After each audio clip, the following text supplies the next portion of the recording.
Dans le cadre des activités d'appui au comité de coordination sectorielle foncier du Sud Kivu, IEFA a appuyé le comité sectoriel à organiser la réunion d'aujourd'hui, le 2 mai 2019, dans le cadre de ces activités appuyées par la BDC, donc la coopération suisse.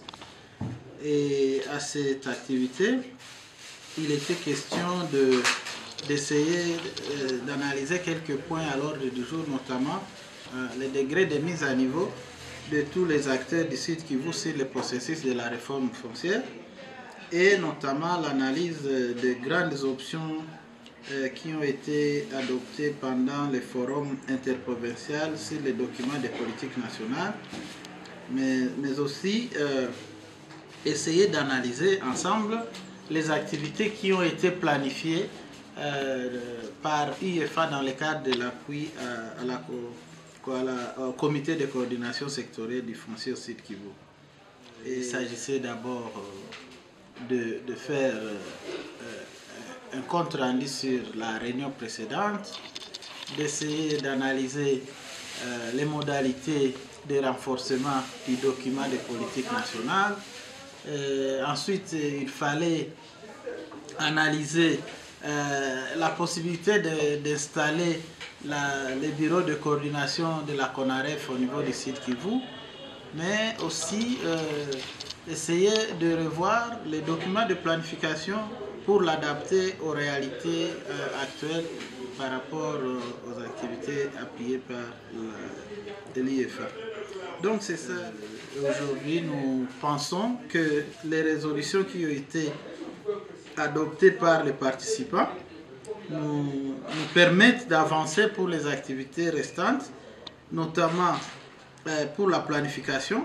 Nous venons de nous convenir que la réunion de restitution des acquis du forum et l'enrichissement du document de politique nationale soit tenue dans 2 semaines, soit du 14 au 15 mai 2019, et que la méthodologie soit de réunir tous les acteurs pendant 2 jours au niveau de Bukavu, alors qu'auparavant c'était prévu pour 2 jours, mais 1 jour à Bukavu et 1 jour dans la cité d'Uvira.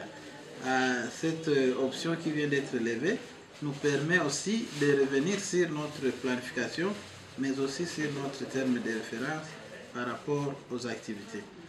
Le deuxième élément, c'était pour l'installation du bureau de la coordination de la CONAREF au Sud Kivu, où l'option est levée que UN Habitat est prêt à appuyer cette activité, mais il faut qu'on puisse préciser quel sera le financement, quels seront les quotas du financement de l'État et réfléchir aussi sur les préalables, notamment l'équipement et le bureau, l'installation du bureau sera où? Est-ce que ça sera un bureau loué? Est-ce que ça sera un bureau du domaine public? Donc tout ça, il faut définir ça comme des préalables. Mais aussi, on a pris l'option de partager les rapports sur les contacts avec les députés provinciaux, notamment dans le cadre du relancement de l'analyse et de l'adoption de l'édit provincial sur la gestion foncière décentralisée. Donc cela nous a vraiment renforcé dans notre planification pour nous permettre de définir à nouveau les activités ainsi que les dates précises pour aider la coordination des activités au niveau du comité sectoriel. Ça, le bref de ce qui était le contenu de la réunion d'aujourd'hui. Merci.